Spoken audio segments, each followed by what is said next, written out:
बेटे, आज पानी पीकर अपनी भूख शांत कर ले, कल तेरे बाबा खाना लेकर आएंगे।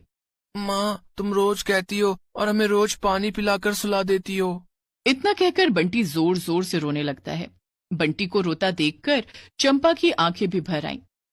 बस आज रात की बात है बच्चों, कल मैं कुछ ना कुछ इंतजाम जरूर करूंगा। कल तुम दोनों को खाना जरूर मिलेगा। अच्छा, कल खाना मिलेगा ये सुनकर दोनों बच्चे खुश हो जाते हैं और पानी पीकर सो जाते हैं। दरअसल लोटन एक जूस की दुकान पर काम करता था। वो जूस के ग्लास धोता और ग्राहकों को जूस पिलाता। लेकिन ठंड का महीना आ गया था और शीतलहरी पड़ रही थी। ऐसे में ग्राहकों ने जूस की दुकान पर आना बंद कर दिया था।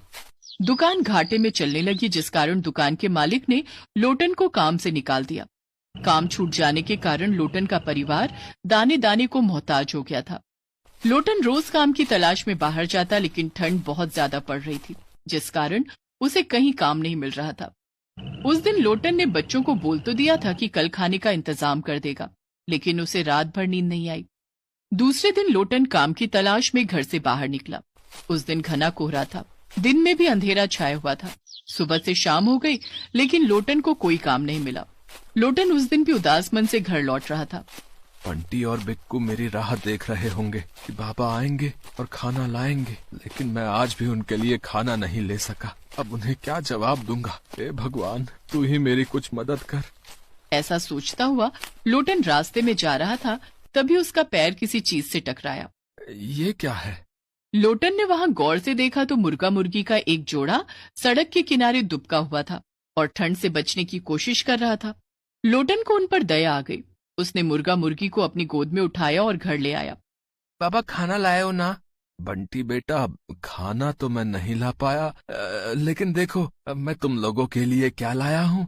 लोटन ने अपनी गोद से उतारकर मुर्गा मुर्गी को जमीन पर रखा। मुर्गा मुर्गी को देखकर बंटी और बिक्कू खुश हो गए और उनके साथ खेलने लगे। दोनों भूल गए कि उन्होंने कई दिनों से कुछ नहीं खाया। हमारे खाने का तो ठिकाना नहीं, आप इन्हें भी ले आए, इन्हें क्या खिलाओगे? तू चिंता मत कर चंपा, कल मैं कहीं से थोड़े से दाने लेकर आऊंगा और इन्हें खिलाऊंगा। ठंड के मौसम में जब हमारी मुर्गी अंडे देगी तो उसे बेचकर हमें कुछ पैसे मिल जाएंगे। बंटी और बिक्कू ने मुर्गे का नाम सुल्तान और मुर्गी का नाम नूरी रखा। दूसरे दिन लोटन सुल्तान और नूरी के लिए खाना लाने बाजार गया।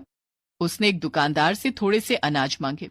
भैया, मुट्ठी भर अनाज मिल जाएगा क्या? मुर्गे को दाना डालना है। हाँ भैया, ये लो, अपने मुर्गे को खूब दाना खिलाओ। दुकानदार लोटन को थोड़े से अनाज देता है, जिसे लेकर लोटन घर आता है। बंटी और बिक्कू सुल्तान नूरी को दाना खिलाने लगते हैं। माँ, देखो नूरी कितने प्यार से दाना खा रही है। लगता है हमारी तरह ये दोनों भी कई दिनों से भूखे हैं। उस दिन दुकानदार ने जो थोड़े से अनाज दिए थे, उसमें से थोड़े चावल पकाकर चंपा ने सबको खाना खिलाया। नूरी और सुल्तान के आने से हमें भी खाने को मिला है। बच्चों, अब हमारी गरीबी के दिन दूर हो जाएंगे। कुछ ही दिनों में नूरी अंडे देगी, जिसे बेचकर हम कुछ पैसे कमा लेंगे और हमें भूखा नहीं रहना पड़ेगा। लोटन दूसरे दिन भी दुकानदार से कुछ अनाज मांगने जाता है। देखो भैया, रोज रोज मुफ्त में अनाज मैं नहीं दे पाऊंगा, समझे? भैया, मुफ्त में कौन मांग रहा है? मैं तो उधार लेने आया हूँ। कुछ ही दिन में तुम्हारे पैसे चुका दूंगा। ठीक है, ये लो अनाज। इस तरह लोटन सुल्तान और नूरी के खाने का इंतजाम करता और उनके बहाने लोटन के परिवार को भी एक वक्त का खाना मिल जाता। कुछ दिन हो गए, नूरी ने अब तक अंडे नहीं दिए। हाँ, दुकान वाले का बहुत उधार भी हो गया है। वो अपने पैसे मांगने लगा है। मैंने सोचा था अंडे बेचकर उसका उधार चुका दूंगा। अब हम क्या करेंगे? नूरी और सुल्तान के चक्कर में हम कर्जे में भी डूब गए। अब तो अनाज भी खत्म हो गया है। ना तो नूरी और सुल्तान को खिलाने के लिए कुछ बचा है और ना हमारे खाने के लिए। तुम चिंता मत करो चंपा, मैं कुछ न कुछ करता हूँ। अगले दिन लोटन फिर से उस दुकानदार के पास जाता है।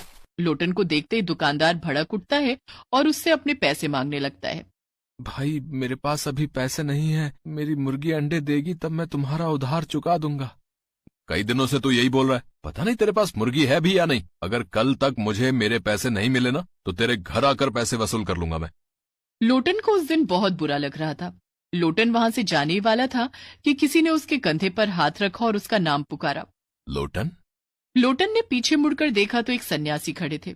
उन्होंने लोटन से कहा, लोटन, परेशान होने की कोई जरूरत नहीं है। मैंने सब देख लिया है। तुम्हारी मुसीबतें जल्दी ही खत्म हो जाएंगी। सन्यासी ने अपनी झोली में से एक मुट्ठी अनाज निकाला और कहा, इसे अपने मुर्गे और मुर्गी को खिला देना। लोटन ने एक मुट्ठी अनाज ले लिया। आपका बहुत बहुत धन्यवाद बाबा, इससे सुल्तान और नूरी का आज का भोजन हो जाएगा। सन्यासी मुस्कुराते हुए वहां से चले गए। लोटन एक मुट्ठी अनाज लेकर घर आता है और चंपा को देता है। इतने से अनाज से क्या होगा, आज तो इन्हें खिला दोगे, लेकिन कल क्या खिलाओगे? अब रोज रोज वो सन्यासी तुम्हें थोड़े ही मिलेंगे, कल के लिए कुछ इंतजाम तो करना ही पड़ेगा। कल के लिए कुछ इंतजाम हो जाएगा, तुम इस अनाज को आज तो इन्हें खिला दो। चंपा ने वो एक मुट्ठी अनाज सुल्तान और नूरी को खिला दिया। सुल्तान और नूरी पल भर में अनाज चट कर गए, मानो उन्हें वो बहुत स्वादिष्ट लग रहे हो। लेकिन लोटन के परिवार को आज फिर भूखा सोना पड़ा। अगले दिन सुबह सुबह जब बंटी और बिक्कू सोकर उठे तो रोज की तरह नूरी और सुल्तान के साथ खेलने गए। लेकिन उन्होंने वहां देखा कि नूरी ने अंडे की जगह पर गरम गरम गुलाब जामुन दिया था। बाबा जल्दी आओ, देखो नूरी ने क्या दिया है। बिक्कू की आवाज सुनकर लोटन ने कहा। लगता है नूरी ने अंडे दिए हैं। लोटन और चंपा भागे भागे आए तो उन्होंने जो देखा उस पर उन्हें यकीन नहीं हो रहा था। नूरी ने अंडे की जगह ढेर सारे गरम गरम गुलाब जामुन दिए थे। अरे वाह, गुलाब जामुन। बंटी और बिक्कू ने एक एक गुलाब जामुन खाया। ये गुलाब जामुन तो बड़े स्वादिष्ट हैं। चंपा और लोटन ने भी गुलाब जामुन चखा। ये तो चमत्कार हो गया, हमारी मुर्गी अंडे की जगह गुलाब जामुन दे रही है, और वो भी इतने स्वादिष्ट गुलाब जामुन। ये जरूर उस सन्यासी बाबा के अनाज का चमत्कार है। वो कोई साधारण सन्यासी नहीं थे। उन्होंने मुझसे कहा था कि मेरी मुसीबतें जल्दी खत्म होने वाली हैं। बंटी और बिक्कू ने ढेर सारे गुलाब जामुन खाए। बंटी और बिक्कू, सारे गुलाब जामुन खत्म हो जाएंगे। माँ, गुलाब जामुन इतने टेस्टी हैं कि हम खुद को इन्हें खाने से रोक ही नहीं पा रहे हैं। उस दिन चमत्कार पर चमत्कार हो रहे थे। गुलाब जामुन खत्म ही नहीं हो रहे थे। बंटी और बिक्कू जितना गुलाब जामुन खाते, नूरी उससे ज्यादा गुलाब जामुन फिर दे देती। लोटन के घर में गर्मा गर्म गुलाब जामुनों का ढेर लग गया। इतने सारे गुलाब जामुन, क्यों ना हम इन्हें बेच दें? हाँ चंपा, तुम ठीक कह रही हो। इन गुलाब जामुनों को बेचकर हम पैसे कमा सकते हैं। लोटन ने एक बर्तन में सारे गुलाब जामुन इकट्ठा किए और उन्हें लेकर बाजार चला गया। बाजार जाकर उसने आवाज लगानी शुरू की। ठंड के मौसम में गर्मा गर्म गुलाब जामुन खाइए, 10 के 2 गुलाब जामुन, 10 के 2 गुलाब जामुन। तभी एक आदमी लोटन के पास आया। अरे भाई, मेरे घर में अचानक से कुछ मेहमान आ गए हैं। एक काम करो, मुझे 1 दर्जन गुलाब जामुन दे दो। लोटन ने उस आदमी को गुलाब जामुन दे दिया।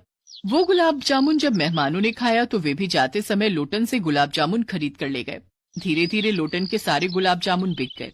इधर नूरी ने और भी गुलाब जामुन दे दिए थे। ये लो, नूरी ने और भी गुलाब जामुन दिए हैं। वो तो गुलाब जामुन दिए जा रही है, तुम इन्हें भी बेच दो। रात होने तक लोटन ने सारे गुलाब जामुन बेचकर अच्छे पैसे कमा लिए। घर लौटते वक्त उसने दुकानदार का उधार चुका दिया और घर के लिए कुछ अनाज खरीद लिया। बंटी की माँ, आज दाल सब्जी और रोटी बनाओ, मैं राशन लाया हूँ। आज सुल्तान और नूरी भी हमारे साथ खाना खाएंगे। चंपा ने उस दिन अच्छा खाना बनाया। फिर सबने मिलकर खाना खाया। सुल्तान और नूरी ने भी उनके साथ बैठकर भरपेट खाना खाया। अब नूरी रोज रोज गरम गरम गुलाब जामुन देती और लोटन उन्हें बाजार में बेच देता। ठंड के मौसम में उसके गरम गरम गुलाब जामुन लोगों को बहुत पसंद आ रहे थे। धीरे धीरे लोटन और उसके परिवार की सारी मुसीबतें खत्म हो गईं।